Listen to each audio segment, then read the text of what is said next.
One thing in a one. Bonjour Mathilde. Bonjour Laetitia. Alors nous sommes un lundi soir, il fait presque nuit, on est au stade de Courbevoie. Je te retrouve après ton cours de Kung Fu. La semaine dernière, tu m'as raconté une histoire que j'ai trouvée trop mignonne. Tu as gentiment accepté de nous la raconter.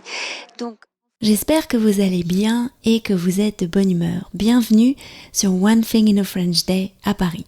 Je m'appelle Laetitia, je suis française, j'habite près de Paris et je vous raconte au travers de ce podcast dont vous écoutez l'épisode 2629, un petit bout de ma journée. Écouter ou lire, c'est bien, mais remarquer, comprendre et cultiver son français, c'est mieux. Je vous invite à vous abonner à la lettre qui accompagne cet épisode destiné aux apprenants de français sur onethinginafrenchday.com. Tu m'as accueilli chez toi. Oui, alors on a eu droit à un invité surprise. Donc lundi dernier, début de la vague de chaleur, on trouve dans notre jardin un pigeon, mais qui n'a pas peur de nous. Donc au début, on est un petit peu intrigués et on remarque qu'il porte des bagues numérotées. Donc on comprend vite qu'il s'agit d'un pigeon voyageur qui a décidé de faire une halte dans notre jardin. Et on fait quoi alors quand on trouve un pigeon voyageur ? Alors notre premier réflexe a été de lui donner des graines. Il a énormément mangé, donc au début on a eu un petit peu peur d'avoir mal réagi. Et ensuite on lui a donné de l'eau, qu'il a également fini. Et jusqu'à la fin de la semaine, on l'a retrouvé donc tous les jours, donc au moins le matin et le midi, pour manger ses petites graines et boire sa petite eau. C'est comme s'il avait un peu élu domicile chez vous, en tout cas pour la nourriture. Oui, je pense qu'il a dû trouver qu'on mangeait bien dans notre jardin. Et donc on a voulu un petit peu savoir si ce pigeon était égaré ou si quelqu'un était à sa recherche. Donc on a rejoint un groupe Facebook sur les pigeons voyageurs. On l'a pris en photo, on a récupéré son numéro et on a posté un message. Et 1 heure après, on a reçu une réponse disant qu'il s'agissait du pigeon d'un certain Monsieur Van Dijk.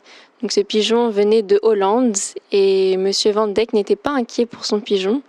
Il disait qu'il allait revenir tout seul de son plein gré. Et est-ce qu'il avait des particularités physiques ? Ah oui, déjà, il ressemblait vraiment à un athlète pigeon.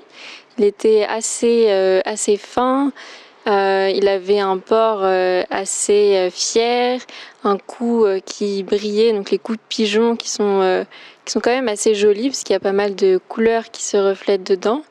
Et à côté de ça, les pigeons de ville faisaient un petit peu petit poulet. Un peu plus grossier. C'est ça. Ils se mélangeaient pas trop. Ah, t'as remarqué qu'il y avait quelque chose entre les pigeons de ville et ce pigeon, ça passait pas. Je sais pas si ça passait pas, mais à un moment, il y avait donc notre petit pigeon voyageur et 2 pigeons de ville. Et les 2 pigeons de ville restaient entre eux et le petit pigeon voyageur était tout seul. Mais un autre jour, on a remarqué une sorte d'interaction, de curiosité entre un pigeon de ville et notre petit pigeon voyageur. Mais le pigeon de ville a fini par partir. Donc, je sais pas si le courant est bien passé. Et tu t'es attachée à lui ? Ah oui, c'était vraiment très mignon. On a pu lui donner à manger dans notre main et quand il avait soif, il se faisait comprendre. Il se mettait devant sa coupe d'eau vide qu'on lui remplissait. Après, on le voyait plonger sa tête pour boire. C'était très attendrissant, surtout de voir qu'il nous a fait très facilement confiance quand même parce qu'on pouvait s'approcher vraiment de lui et il s'envolait pas. Donc, c'était très mignon. Il me semble que tu as un chat. Ah oui, donc le chat a été moins content de voir cette invitée surprise, mais ça l'a quand même occupé. Donc il a passé ses journées à surveiller le pigeon et dès qu'il s'approchait trop des fenêtres, paf, il se jetait dessus. C'est pas un hôte très accueillant, ça. Non, mais après ils se sont partagés le jardin, donc j'imagine qu'à la fin ils se sont tolérés. Et du coup, ce pigeon est resté combien de temps chez vous ? Alors il est resté du lundi au dimanche, donc une semaine complète, pendant toute la vague de chaleur et ensuite il est parti. Donc en fait, il est parti hier. C'est ça, oui. Après, dès que le temps était plus clément, moins lourd, je pense qu'il a dû reprendre son chemin vers la Hollande. Est-ce que tu penses qu'il va revenir ? J'espère beaucoup qu'il va refaire une halte chez nous. Tu crois qu'ils se partagent les bonnes adresses entre pigeons voyageurs ? Je sais pas si on pourra accueillir tous les pigeons voyageurs de Monsieur Van Dijk. Tu penses qu'il en a beaucoup ? À mon avis, oui. Je pense que les gens qui ont des pigeons voyageurs, je pense qu'ils en ont pas mal.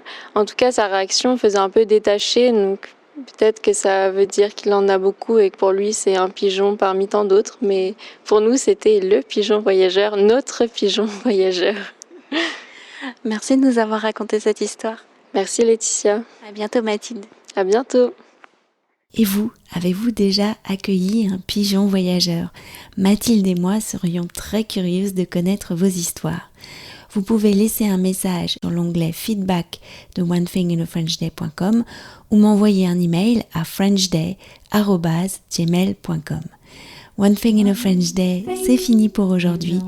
Je vous souhaite à tous de passer un très bon week-end et je vous retrouve la semaine prochaine pour de nouveaux épisodes de podcast. À bientôt, au revoir.